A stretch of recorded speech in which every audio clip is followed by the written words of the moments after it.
190 189 सीटों पर फिलहाल जो है आगे आपको दिखाई दे रहा है एनडीए। तो ढूंढनी पड़ेंगी इसमें हरे रंग की सीटें। एक बार फिर हम अपनी स्क्रीन पर वो डालते हैं अलग अलग क्षेत्रों की, ताकि आपको अंदाजा लगे। हालांकि ये पूरे प्रदेश से वोट है एनडीए के लिए, एनडीए के उम्मीदवारों के लिए, और हर जगह बस छोटे छोटे पॉकेट में किसी किसी जगह पर महागठबंधन के उम्मीदवारों को कामयाबी मिली है। और आप देखिए बिल्कुल 2010 के नतीजों के करीब ही कांग्रेस तो बिल्कुल पहुंची गई। 4 सीट आई थी, 6 सीट इस वक्त कांग्रेस पार्टी को मिलती हुई दिख रही है। छठे नंबर की पार्टी कांग्रेस पार्टी बन रही है। और आरजेडी भी कोई बहुत अच्छी परिस्थिति में नहीं है। 2010 से 22 सीट तब थी, 36 सीट पर है, 143 सीट लड़ करके। इसमें बड़ा इंटरेस्टिंग है, आप चिराग पासवान की पार्टी को अगर आप देखें तो 29 सीटों में से अगर कोई 23 सीटों पर लीड बना रहा है तो उस पार्टी की परफॉर्मेंस आप देखिए।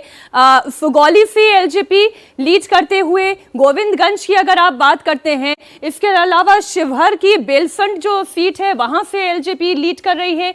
सीतामढ़ी की अगर पार्टी की बात करें, सीतामढ़ी में बाजपट्टी जहां से आरएलएम चुनाव लड़ रही है।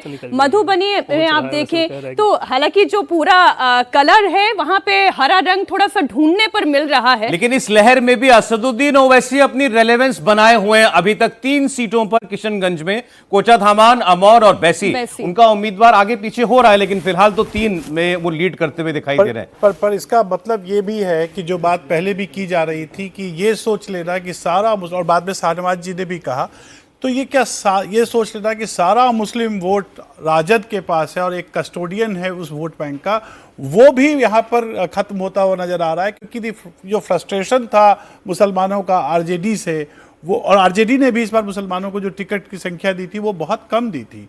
तो उस हिसाब से ये जो कई मिथक बिहार के चुनाव में और ऐसे बिहार के बारे में कहा जाता था, वो खत्म होता नजर आ रहा है। क्योंकि ओवैसी का उस सीमांचल में आकर आरजेडी के वोट बैंक में सेंध लगा देना, ये स्पष्ट, और ये तेजस्वी यादव का पीछे चलना ये इस बात का इंडिकेशन है कि ये नहीं मान के बैठिए कि सारा यादव हमें ही वोट करेगा, सारा मुसलमान हमें ही वोट करेगा, उनके पास दूसरा कोई ऑप्शन नहीं है। ये मिथक टूट गया। बिल्कुल बिल्कुल, और ये बड़ी बात है। तो ये इंडिकेशन जो है देवेंद्र, यानी ये तो फिर अखिलेश यादव को भी यहाँ से देखना पड़ेगा। मुसलमान है इसलिए यादव को वोट वो कर देगा, ये जरूरी नहीं है।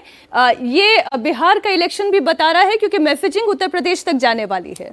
और निश्चित तौर पर पैटर्न तो समझ में आता है कि अगर आप लॉ एंड ऑर्डर, गवर्नेंस, इन सारे इश्यूज पे अगर फोकस नहीं कर रहे हैं और बाकी सिर्फ कास्ट इक्वेशन या रिलीजन पे फोकस कर रहे हैं, तो फिर वो कई बार दांव वो उल्टा पड़ता है। यहाँ के केस में भी देखें तो, हालांकि इसमें भी सौरभ अभी आप देखें तो बेतिया जैसी सीट कांग्रेस के लिए गिफ्ट के तौर पे ही नजर आ रही है, क्योंकि वो भीतरघात वाली बेतिया बात हुई है। वहाँ पश्चिमी चंपारण की सीट है बेतिया, जो ग्रीन दिख रहा है, क्योंकि वहाँ पे एक इंडिपेंडेंट खड़े हो गए हैं, उन्होंने बहुत ज्यादा वोट काटा, इसलिए रेणु देवी भी पिछड़ रही हैं। तो ऐसे चिरैया की सीट आरजेडी को मिल रही है, ये भी बहुत आसान नहीं था आरजेडी के लिहाज से। तो ये नज़र आ रहा है कि जो कुछ भी सीटें आपकी आ रही है उसमें भी कोई बहुत एफर्ट आपका हो, पार्टी कोई बहुत स्ट्रेटजी हो, वैसी नज़र नहीं आ रही। इस पूरे अगर आप सीटों की बात करें तो जो अभी इस वक्त पिक्चर हमारे सामने है, कांग्रेस के पास एक वाल्मीकि नगर, एक पश्चिमी चंपारण की बेतिया सीट हो गई, इसके अलावा झंझारपुर की आने वाली फुलपरास सीट हो गई।